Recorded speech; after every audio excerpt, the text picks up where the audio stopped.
This ends now. Now. Delilah Thornfield storms into my garage party. Phone already dialing 911. I'm shutting down this illegal operation. I watch our HOA dictator destroy what should be a perfect evening. Just minutes ago, 20 vintage cars gleamed under string lights while neighbors laughed over cold beer and barbecue. Classic rock drifted from my speakers as kids chased fireflies You think you can just walk away from this? Their parents dropping 20s into my military scholarship fund. Now, dead silence. Every conversation stops. She's marching past my guests in designer heels, shrieking into her phone. Yes, 911. You knew we couldn't do I need this. police at 1247 Oak Street The permits immediately. are valid. 8 No, they're years of not, and HOA everyone out there terrorism knows it. has led to this meltdown. She thinks she's finally got me cornered. What Karen doesn't know? That quiet guest she just brushed past while examining my '67 Mustang is about to make this phone call the biggest mistake of her pathetic existence. Sometimes karma has a sense of humor. Tell me, what would you do? Drop your location below. Let me back up and explain how we got to this beautiful disaster. I'm Miles Juliet, 45, 20 years Navy, 2 Gulf tours, single dad, and the kind of mechanic who can resurrect dead engines with duct tape and pure stubbornness. After retirement, I bought this corner house specifically for the oversized garage, legally converted it into a restoration workshop where I bring classic American muscle back to life. Every Tuesday morning starts the same way. The smell of WD-40 mixing with fresh coffee, while Police Chief Rodriguez stops by before his shift. Yeah, that quiet guy Karen just insulted? That's my buddy from Veteran Support Group. We bonded over carburetors and community service, shooting the breeze about engines and life over steaming mugs. Here's what makes my story special. Once a month, I host charity car shows in this very driveway. Nothing fancy. Open the garage, invite neighbors, raise scholarship money for military kids whose parents served but can't afford college. Tonight was supposed to fund 3 more scholarships, including one for my 16-year-old daughter Zoe, who dreams of studying automotive engineering at Cal Poly. The sound of air tools and classic rock echoing from my garage has become our neighborhood's heartbeat. Most folks love it. Veterans share war stories, kids learn about carburetors, families actually connect instead of hiding behind smartphones. The sweet scent of chrome polish mixed with barbecue smoke creates this perfect suburban harmony. But then there's our neighborhood dictator. Meet Delilah Thornfield. 52 years of concentrated evil disguised as community standards. Picture your worst HOA nightmare, then add 8 years of unchecked power and a white BMW with HOA Enforcer vanity plates. This woman has turned petty tyranny into performance art. She lives in that gaudy McMansion across the street, surveilling our every move from oversized windows like some deranged suburban spy. The scratch of her acrylic nails on violation notices has become our neighborhood's most terrifying sound. The crunch of her designer heels on my driveway during inspections makes grown men check their fence heights and dogs hide under porches. 3 months ago, she nailed me with a violation for commercial activity. Completely bogus. I have every permit the city requires, all properly filed and prominently displayed. Home business license, zoning approval, fire department clearance, the works. But Delilah's been dropping hints about neighborhood character and keeping out certain types of activities.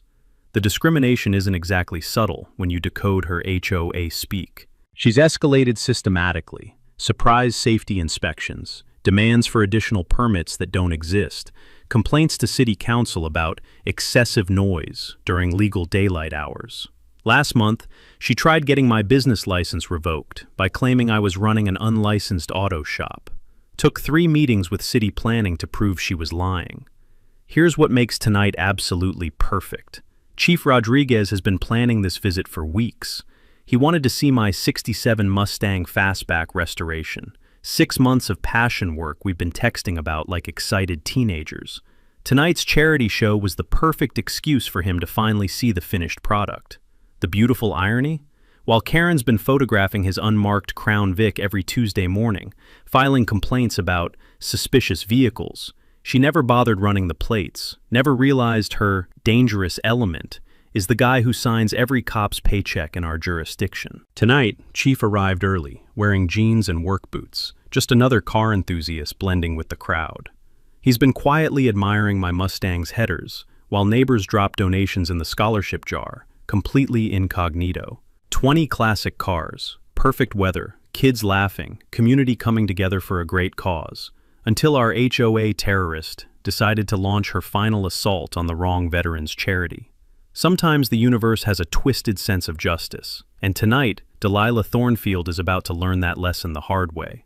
Karen's first real attack came 2 weeks after my last charity show, and she hit me with the bureaucratic equivalent of shock and awe. Picture this. I'm in my garage at 7 a.m., coffee steaming in the crisp morning air, when my doorbell starts ringing like someone's reporting a house fire. Standing on my porch is some nervous city planning clerk, clutching a manila folder thick enough to stop a bullet. Mr. Juliet, I need to inform you that we've received multiple complaints about potential zoning violations at this address. We're required to conduct an emergency review of all your permits. Multiple complaints. From one person, filed on the same day, all written in that distinctive chicken scratch I'd learned to recognize from monthly HOA violation notices. Karen had carpet-bombed every department in City Hall: building and safety, fire marshal, business licensing, code enforcement, even the environmental health department. 47 separate complaints, claiming everything from unlicensed commercial activity to hazardous waste storage. She demanded an emergency review of my permits like I was running a cartel instead of helping military kids pay for college. The smell of fresh paperwork and bureaucratic desperation filled my garage as 3 different inspectors combed through my workspace, looking for violations that didn't exist. But here's where Karen made her first catastrophic mistake. She got sloppy with her harassment pattern. The city planning officer, a genuinely decent guy named Steve Morrison, pulled me aside after finding everything perfectly code compliant. Look, Marcus, I probably shouldn't tell you this, but we've seen this exact pattern before. Same complainant, same format, targeting different homeowners. This makes complaint number 47 from the same address this year. 47 complaints against 8 different neighbors, all minorities, veterans, or anyone who didn't genuflect before Queen Karen at HOA meetings. Steve quietly slipped me a Freedom of Information Act request form. Might want to see what else she's been filing, he said with a knowing wink. Public records can be very educational. That's when I remembered something my Navy buddy told me about fighting corrupt officials. Always follow the paper trail, because entitled people always document their own crimes. I spent the next week becoming a paperwork detective, and what I discovered was absolutely beautiful. Karen hadn't just been targeting me. She'd been running a systematic harassment campaign against anyone who dared challenge her HOA authority. The Martinez family got hit for excessive landscaping after questioning her contractor choices. Tommy the firefighter got cited for improper vehicle parking after voting against her fee increase. Mrs. Patterson got reported for nuisance animal violations because her cat occasionally wandered into Karen's flower beds. The pattern was unmistakable. Dissent against HOA royalty meant bureaucratic warfare. But here's what Karen didn't know about selective enforcement, something I'd learned during my own permit research. When HOA boards only enforce rules against certain residents while ignoring identical violations by their allies, that's textbook discrimination under federal fair housing laws. Document it properly, and you can trigger civil rights investigations that make IRS audits look like friendly visits. I started photographing everything, and the deeper I dug, the more ammunition I found. Karen's own property had an unpermitted deck addition violating 3 building codes. Her precious BMW regularly blocked fire lanes during HOA meetings. Her landscape lighting exceeded city brightness ordinances by 200%. Meanwhile, Karen doubled down on crazy. She organized an emergency concerned citizens meeting at the community center, complete with printed flyers featuring apocalyptic warnings about commercial infiltration threatening our neighborhood character. I decided to attend, purely for entertainment value. Picture 25 people crammed into a room designed for 10, while Karen clicked through a PowerPoint presentation she'd clearly spent weeks perfecting. The title? Preserving Our Community Values, a Call to Action. The evidence? Entirely telephoto surveillance photos of my garage, taken from her bedroom window. Full paparazzi documentation, neighbors carrying beer, kids playing with toy cars, veterans sharing stories on my driveway. She'd been stalking my charity events like she was building a federal drug case. The most beautiful irony? 3 slides featured photos taken at 6 a.m. during Chief Rodriguez's Tuesday morning coffee visits. Karen had unknowingly created a surveillance album of herself harassing the police chief, complete with timestamps and license plate close-ups. The community response was the exact opposite of what she expected.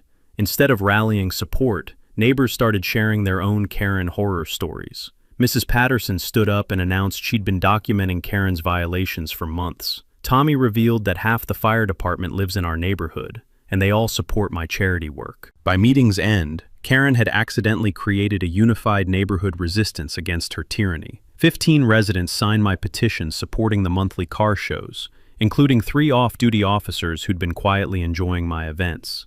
Karen stormed out, promising decisive action against my flagrant disregard for community standards. She had no idea she'd just handed me everything needed to destroy her credibility completely. Karen's second attack came exactly 1 week later, and this time she brought what she thought were the big guns. A surprise building inspection orchestrated through her real estate corruption network. I'm enjoying my usual Tuesday morning coffee with Chief Rodriguez, both of us admiring the progress on my Mustang's engine rebuild. The sweet smell of fresh motor oil, mixed with Colombian dark roast, creates this perfect masculine sanctuary when some official-looking guy in a wrinkled cheap suit marches up my driveway, carrying a clipboard like it's a weapon of mass destruction. Building inspection! I need to examine this structure immediately for code compliance. The timing wasn't coincidental. Karen had been watching from her McMansion command center, waiting for the perfect moment to humiliate me in front of my police chief buddy. She just didn't know who she was about to humiliate herself in front of. Chief Rodriguez, still in his civilian clothes, quietly stepped aside to observe while Inspector Bradley Hoffman began his theatrical performance. This guy was clearly doing Karen a favor, poking around my garage like he was hunting for violations with a magnifying glass and a personal vendetta. "This electrical work looks questionable," Hoffman announced, examining my professionally installed 240-volt outlets. "These permits seem irregular." That's when Chief Rodriguez casually walked over, still holding his steaming coffee mug. "Morning, Brad. Interesting inspection technique you've got there." The color drained from Hoffman's face faster than oil from a blown gasket. Turned out Bradley knew exactly who Chief Rodriguez was, and apparently had some history with the department that made him sweat through his polyester shirt. Suddenly, Hoffman's inspection became remarkably professional. Every permit was properly filed and displayed. Every electrical connection was expertly installed to code. Every safety measure exceeded requirements. Amazing how quickly corruption evaporates when actual law enforcement is breathing down your neck. But here's where the morning got absolutely beautiful. As Hoffman packed up his fraudulent inspection, he pulled me aside for what he thought was a private conversation. The desperate scratch of his pen on forms filled the awkward silence as he whispered, "Look, Mr. Juliet, I should probably tell you something. Your HOA president offered me guaranteed referral bonuses if I found violations today. Said her real estate business could send me lots of work if I helped with your problem." Attempted bribery of a city official, using professional connections for personal vendettas. I could practically hear the real estate licensing board sharpening their disciplinary knives. Chief Rodriguez overheard every word, and that subtle smile spreading across his face told me he was mentally filing away some very useful information for later. I spent that afternoon diving into real estate ethics research, remembering something my attorney buddy once mentioned about professional licensing accountability. During my Navy days, I'd learned that corrupt officials always leave paper trails, and licensed professionals are especially vulnerable because their livelihoods depend on maintaining clean records. Real estate agents face automatic license review when they leverage business relationships for personal disputes. When agents use their professional connections to harass neighbors, that's immediate grounds for disciplinary action and potential permanent license suspension. These violations stick to your record forever, making future employment in real estate virtually impossible. I filed my ethics complaint that evening, complete with Hoffman's written statement about Karen's attempted bribery, professional misconduct, abuse of position, attempted corruption of city officials. Karen had managed to violate 6 different ethics rules in one spectacular morning. But our neighborhood dictator wasn't finished excavating her own professional grave. 3 days later, Karen called an emergency HOA board meeting to propose new bylaws that would retroactively ban automotive businesses from residential properties. She'd apparently spent the weekend researching legal loopholes, convinced she could rewrite the rules and force me out permanently. The meeting was pure amateur theater. Karen had prepared a presentation featuring dramatic charts about property value impacts and community character degradation. She'd even hired a local attorney to explain how the new bylaws would be legally bulletproof and immediately enforceable. What she didn't research? Basic HOA governance requirements. I showed up armed with my own legal homework and a folder full of documentation about her selective enforcement patterns. When she called for the vote, I calmly stood up and read directly from our HOA charter. Bylaw modifications require 2/3 majority vote of all board members, plus 30-day written notice to all residents, plus mandatory public comment period. Karen had provided zero notice, gathered no public input, and was attempting to ram through changes targeting one specific homeowner. Even her hired attorney looked like he wanted to crawl under the conference table. The board voted unanimously to table her proposal pending proper legal review and community input. Karen threatened to sue individual board members who didn't support her vendetta, which pretty much guaranteed she'd alienated her last remaining allies. As the meeting ended, she cornered me in the parking lot, her voice rising to a screech. "This isn't over, Marcus. You're going to regret crossing me." 20 feet away, Chief Rodriguez quietly finished a phone call and started walking toward his car, smartphone still recording her entire unhinged rant. Sometimes evidence just records itself. Karen's third attack went full cyber warfare, and watching a 50-something real estate agent try to weaponize social media was like watching your grandmother attempt mixed martial arts. 2 days after her HOA meeting humiliation, Karen launched what she probably thought was a sophisticated digital campaign. She created a Facebook group called Concerned Citizens of Willowbrook and began flooding it with manufactured outrage that would make propaganda ministers proud. Her opening salvo? A doctored photo of my garage taken with some kind of fisheye lens that made my modest workshop look like a Boeing assembly plant. The caption read, "Illegal commercial operation threatens our peaceful neighborhood. When will city officials stop this automotive madness?" The acrid smell of desperation practically wafted through my computer screen as Karen posted fabricated safety complaints, anonymous neighbor testimonials, obviously written by the same unhinged person, and increasingly deranged rants about property values collapsing due to my automotive empire of destruction. Within hours, she was creating multiple fake accounts to boost her own posts, commenting on her own content to simulate grassroots outrage. It was simultaneously pathetic and terrifying to watch someone's grip on reality completely slip. But here's where Karen made her most catastrophic digital miscalculation. She forgot that my 16-year-old daughter Zoe belongs to the generation that practically invented online warfare. While Karen was busy manufacturing fake crisis content, Zoe had been quietly building a federal case. My kid had been screenshotting every post, saving every comment, documenting timestamps and IP addresses with the methodical precision of a digital forensics expert. She'd created a harassment evidence portfolio that would make FBI cybercrime investigators weep with professional admiration. "Dad," Zoe said, showing me her laptop screen filled with organized screenshots. "This psycho just committed about 6 different types of cyberbullying that violate federal interstate harassment laws." During my Navy cybersecurity training, we'd learned how online harassment campaigns backfire when targets understand digital evidence preservation. False statements causing financial harm aren't just against platform community standards. They create liability for defamation, business interference, and in some cases, federal cybercrime violations. I created a countergroup called Real Willowbrook Community and began sharing actual scholarship recipient success stories, photos from our charity events, and testimonials from military families who'd benefited from our fundraising. The contrast was stark.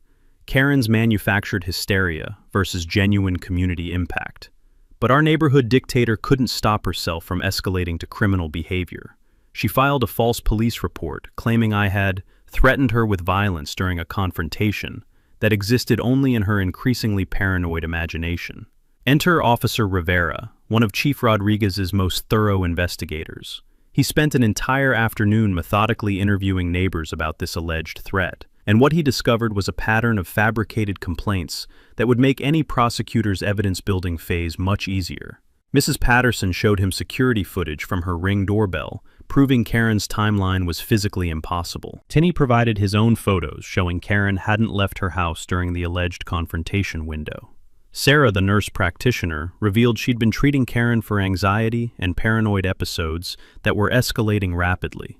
The scratch of Officer Rivera's pen on his report forms was audible in my kitchen, as he documented each witness statement with professional precision. His official report was a masterpiece of police restraint. No credible evidence supports complainant's allegations. Multiple witnesses contradict reported timeline. Complainant advised regarding consequences of filing false reports. That warning should have been Karen's reality check. Instead, she launched into full digital meltdown mode. Local Channel 7 picked up our scholarship fund story as a heartwarming feature, interviewing military families whose kids were now in college thanks to our fundraising efforts. Beautiful, positive coverage, showcasing genuine community spirit. Karen's response to good publicity? She called 911, claiming my illegal activities were creating a public disturbance during the live television interview. The timing was absolutely perfect. News cameras captured patrol officers arriving to investigate a noise complaint about a quiet interview happening in my driveway at 2 p.m. on a Tuesday. The sound of confused radio chatter, mixed with reporters' questions as officers tried to explain they'd been called about excessive noise from a conversation happening at normal speaking volume. The footage made Karen look completely detached from reality, and the news story pivoted from local veteran helps military families to HOA president calls police on charity interview. That evening's coffee chat with Chief Rodriguez carried a different tone. The clink of ceramic mugs on my workbench sounded unusually serious as he spoke carefully. Marcus, my department is documenting an unusual pattern of reports from this neighborhood. Someone's filing complaints that don't match physical evidence, and that's becoming a significant concern for law enforcement resources. He didn't name Karen directly, but his message was crystal clear. Continued false reports would trigger escalated consequences. Through neighborhood whispers, word leaked that Karen was researching emergency court injunctions and making ominous phone calls about permanent solutions to her Miles problem. The woman was about to go nuclear, and she had no idea the bomb was about to detonate in her own hands.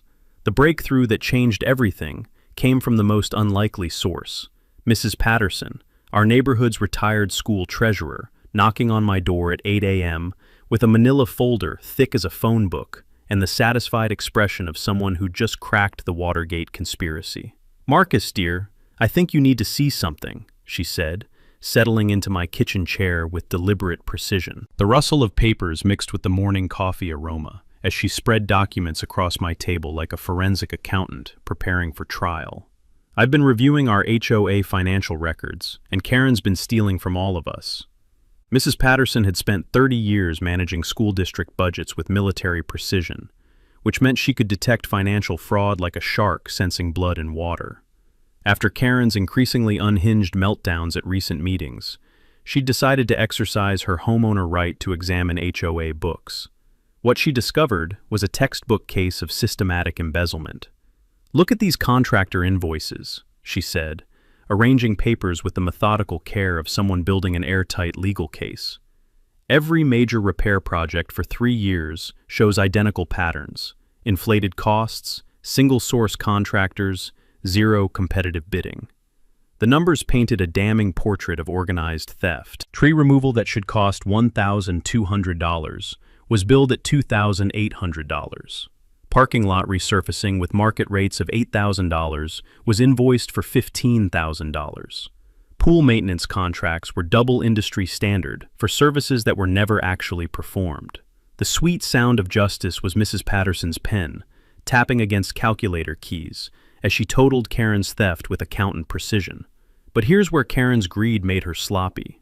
Every inflated contractor was paying consulting fees to her real estate business. Bank statements showed systematic transfers from HOA maintenance companies to Thornfield Realty Consulting Services. that coincided perfectly with major repair projects. $52,000, Mrs. Patterson announced with the satisfaction of someone who'd triple-checked her math. That's exactly how much she's embezzled from neighborhood fees over 3 years. The beautiful irony was overwhelming. While Karen harassed me about imaginary permit violations, she'd been committing actual felony theft that could trigger federal prosecution under interstate fraud statutes.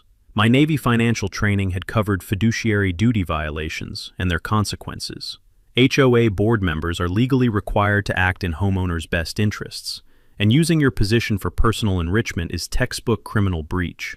Most states prosecute HOA embezzlement as seriously as corporate fraud, especially involving kickback schemes and falsified documentation. Mrs. Patterson had constructed a prosecutor's dream case: contracts with no competitive bidding, invoices that didn't match completed work, suspicious emergency repairs coinciding with Karen's personal financial crises, and bank records showing money transfers that forensic accountants could trace blindfolded. The crown jewel?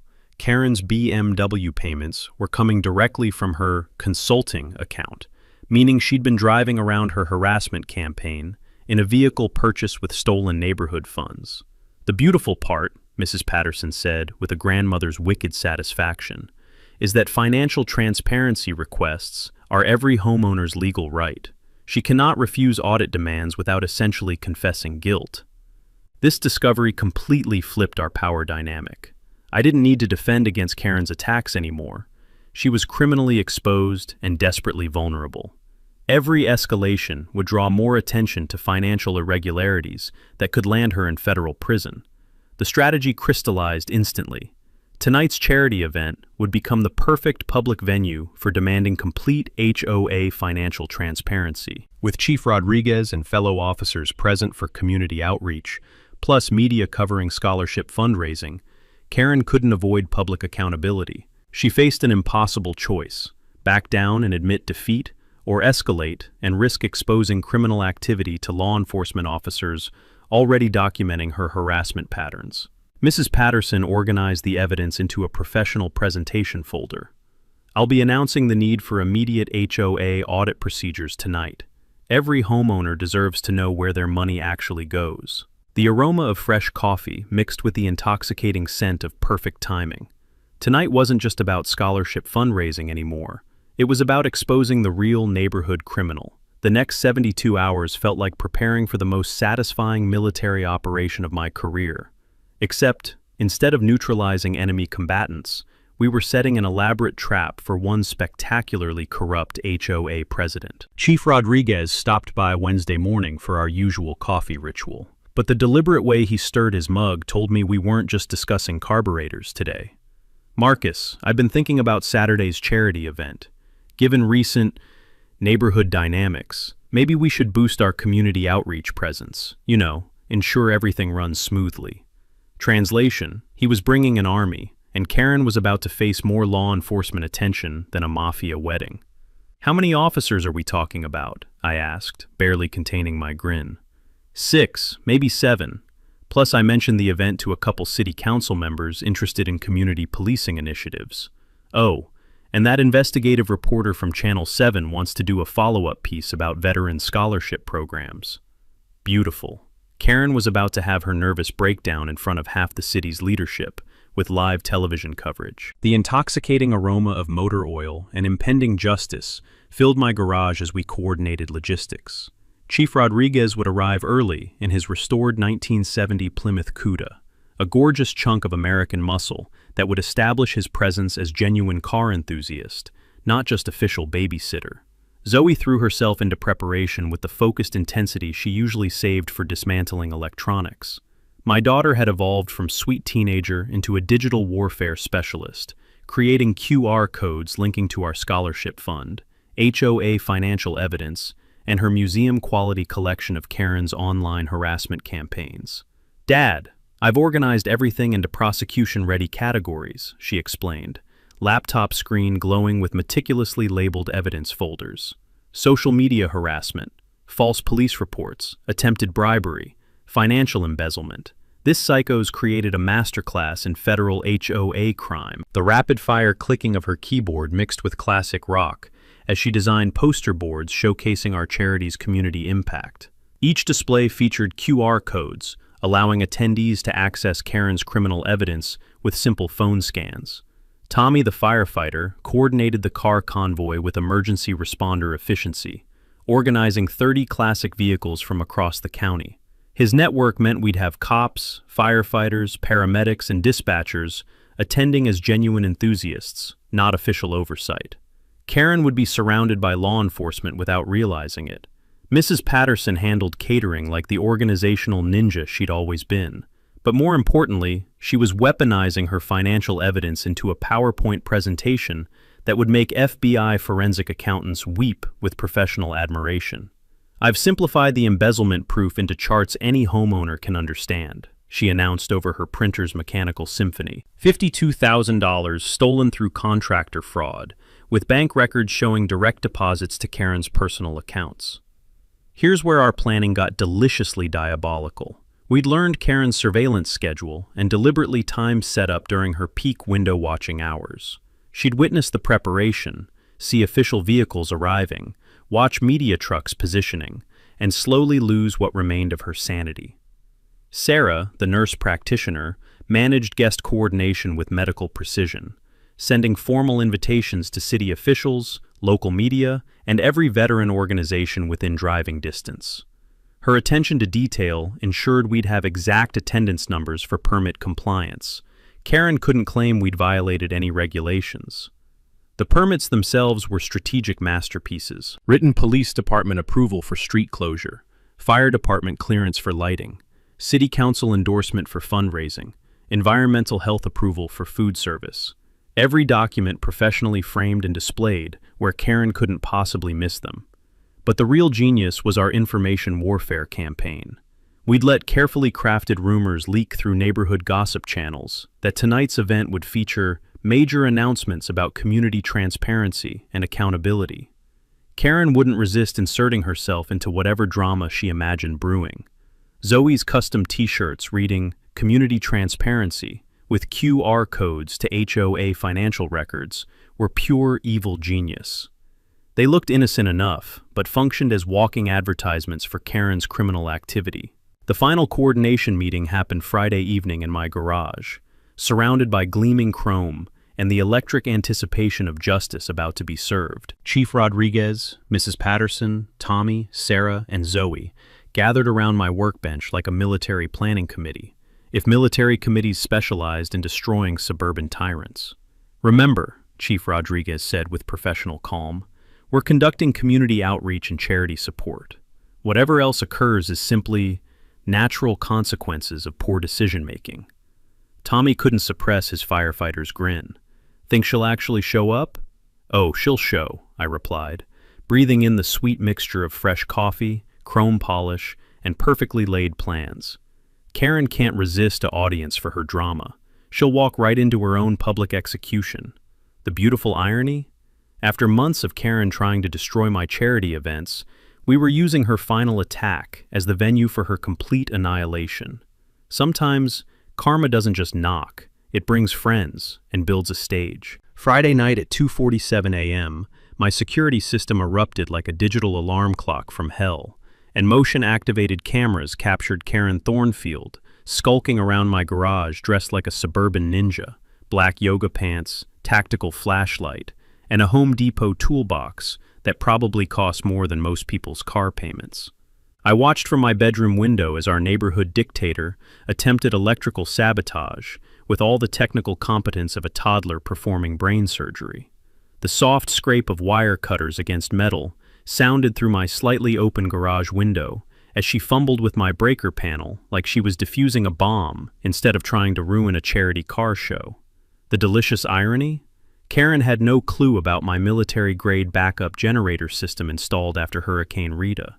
My Navy training emphasized redundancy in mission-critical systems, and tonight's charity event definitely qualified as essential operations. Her sabotage attempt was so pathetically amateur, I almost felt secondhand embarrassment. Watching a 50-something real estate agent commit felony vandalism while wearing designer athletic wear was like watching your tax accountant attempt Delta Force training. The acrid smell of her expensive perfume lingered in my garage the next morning, mixing with motor oil and the sweet scent of evidence collection as I downloaded security footage that would make prosecutors weep with joy. But Karen's desperation reached truly spectacular heights when she launched a character assassination campaign that would make political hit squads proud. Saturday morning at 6 a.m., she was speed dialing neighbors with urgent warnings about my dangerous PTSD episodes and violent veteran behavior. According to Karen's delusional narrative, I was some unstable war criminal threatening neighborhood children and property values. The harsh ring of Mrs. Patterson's landline interrupted my coffee ritual as she called to relay Karen's latest psychological warfare attempt. That woman called claiming you'd been making threatening gestures and talking to yourself in the garage. I told her the only person having conversations with imaginary enemies around here was her, and hung up. But Karen had catastrophically miscalculated our community demographics. Our neighborhood included multiple veterans, active duty military families, and people who understood the difference between PTSD and someone having a complete psychotic break in real time. The American Legion post down the street issued a formal statement supporting my charity work within hours. The VFW chapter where I volunteer sent official representatives to tonight's event. 3 veteran organizations pledged donations specifically because they'd heard about Karen's anti-military harassment campaign. Her veteran-bashing strategy backfired so spectacularly that she'd accidentally created a patriotic rally effect, tripling our expected attendance and generating media interest in her discrimination against military families. But our unhinged HOA dictator wasn't finished committing federal crimes before lunch. Around noon, she attempted to bribe Building Inspector Bradley Hoffman again, this time with a written proposal offering guaranteed real estate commissions worth $50,000 annually if he found serious safety violations at tonight's event. What Karen didn't realize? Hoffman had contacted Chief Rodriguez about her previous bribery attempt and agreed to wear FBI quality recording equipment for any future interactions. The mechanical scratch of Hoffman's pen, documenting Karen's second corruption attempt, was clearly audible on the recording as she outlined her criminal proposition with business meeting precision. "Mrs. Thornfield," Hoffman said into his concealed microphone, "are you asking me to fabricate building violations in exchange for business referrals?" Karen's response was a federal prosecutor's Christmas morning.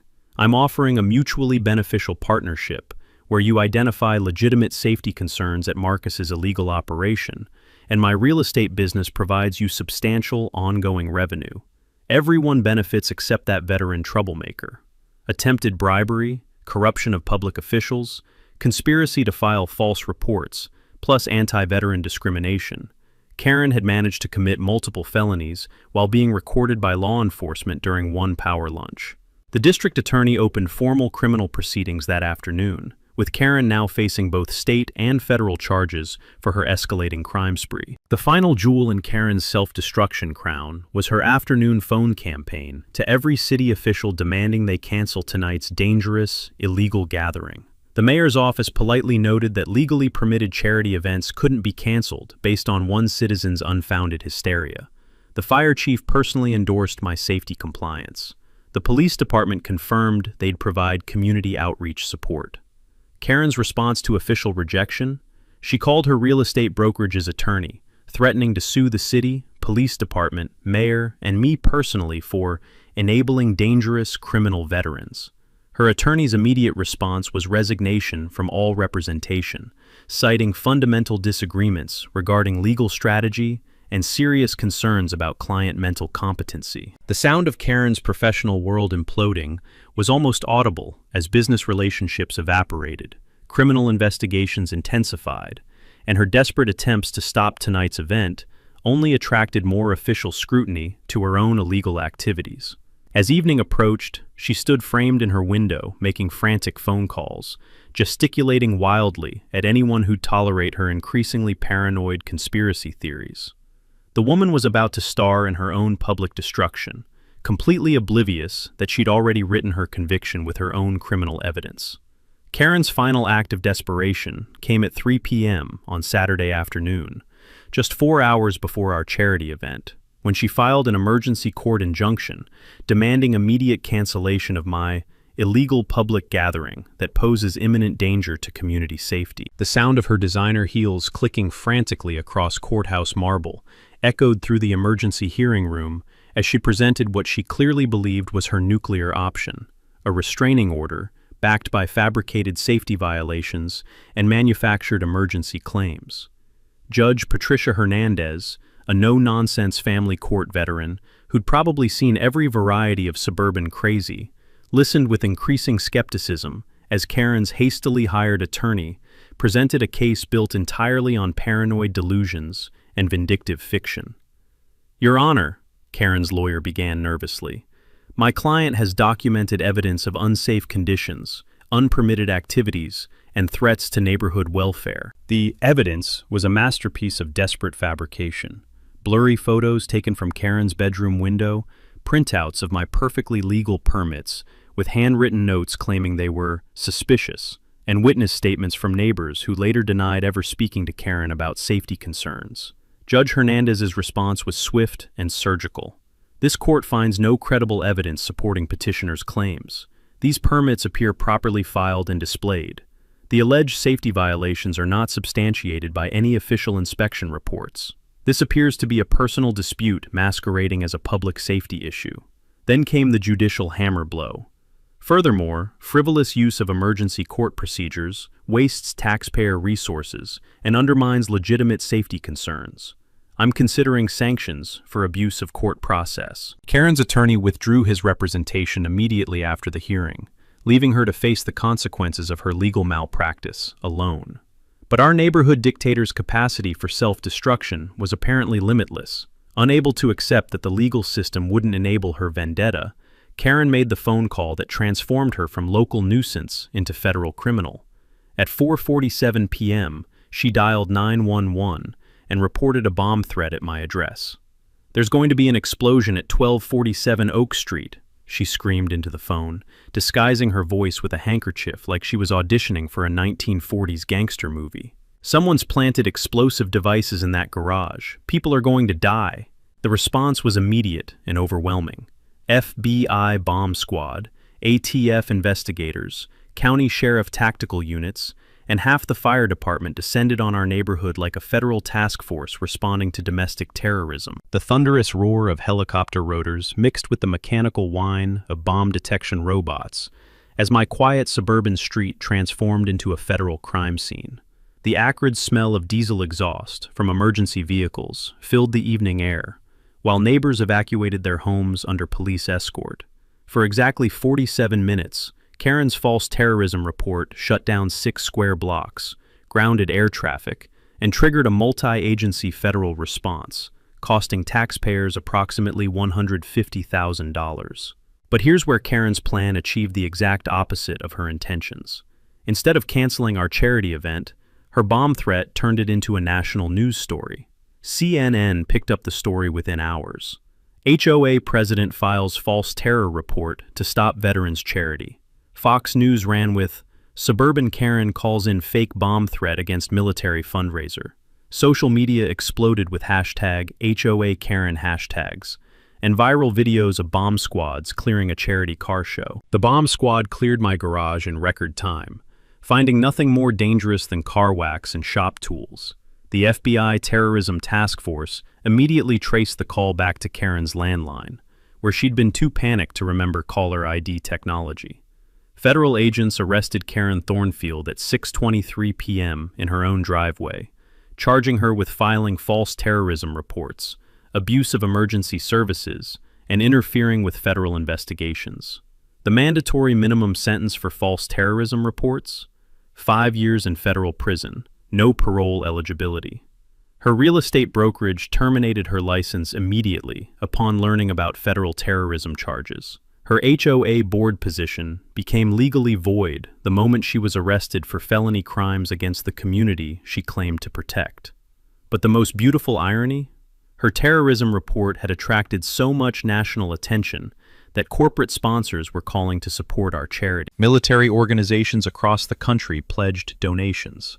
GoFundMe campaigns started spontaneously, raising more money for military scholarships in 6 hours than we'd collected in 6 months. Karen's attempt to destroy our charity had transformed it into a national cause célèbre. As evening fell and federal investigators finished processing the crime scene, they gave us clearance to proceed with our event. The bomb threat investigation had actually provided better security than we could have arranged ourselves.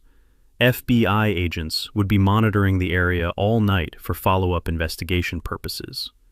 250 people showed up instead of our expected 50, including federal agents, state officials, and national media crews covering the story of the HOA president who called in a bomb threat on veterans. Karen watched from her bedroom window, probably realizing too late that her nuclear option had detonated in her own hands, leaving her facing federal prison while our charity event became the most successful fundraiser in neighborhood history. Sometimes justice doesn't just prevail, it goes viral. By 7 p.m., my driveway looked like a classic car convention crossed with a federal investigation, and it was absolutely glorious. 300 people filled our street, triple our expected attendance, thanks to Karen's terrorism stunt going viral. 35 vintage cars gleamed under professional lighting, donated by a local TV station covering our story. The sweet mixture of chrome polish, barbecue smoke, and poetic justice filled the evening air. Chief Rodriguez pulled up in his restored 1970 Plymouth Cuda, precisely at 7:15, and the crowd erupted in cheers. Kids ran between classic bumpers, while their parents dropped donations into scholarship jars that were filling faster than slot machines in Vegas. Veterans shared stories, families laughed, and genuine community spirit radiated from every corner of what Karen had tried to destroy. The irony was perfect. Her bomb threat had provided us with better security than we could have arranged ourselves. FBI agents monitored the perimeter, while ATF investigators mingled with attendees, creating the safest charity event in suburban history. Then, at exactly 7:47 p.m., our guest of honor made her dramatic entrance. Karen Thornfield stormed across the street, wielding a bullhorn like some deranged suburban general, her voice amplified to glass-shattering levels. "This is illegal! Shut it down! Shut it down right now!" The crowd fell silent, 300 people turning to witness what would become the most spectacular public meltdown in neighborhood history. She marched through our charity event in designer heels and yoga pants, shrieking into her bullhorn, "I called the police! Where are the police? This is an illegal gathering!" That's when Chief Rodriguez calmly removed his vintage car show t-shirt, revealing his official police department uniform underneath. The look on Karen's face when she realized she was screaming at the police chief himself was worth every month of harassment she'd put us through. Her bullhorn slipped from trembling fingers, clattering on asphalt like a dropped microphone. "Ma'am," Chief Rodriguez said with professional calm, "I am the police, and this is a legally permitted charity event supporting military families." Karen's brain visibly short-circuited as she tried to process the reality that her months-long harassment campaign had been targeting the police chief's best friend. "You can't be here. I called you people. This is illegal. I have rights." But the evening's coup de grace came when Mrs. Patterson took the microphone at our donation table. "Ladies and gentlemen," she announced with grandmother sweetness, "before we continue our wonderful charity event, I'd like to share some important information about HOA, financial transparency." The crowd gathered closer as Mrs. Patterson unveiled her poster boards, displaying Karen's embezzlement evidence with PowerPoint precision.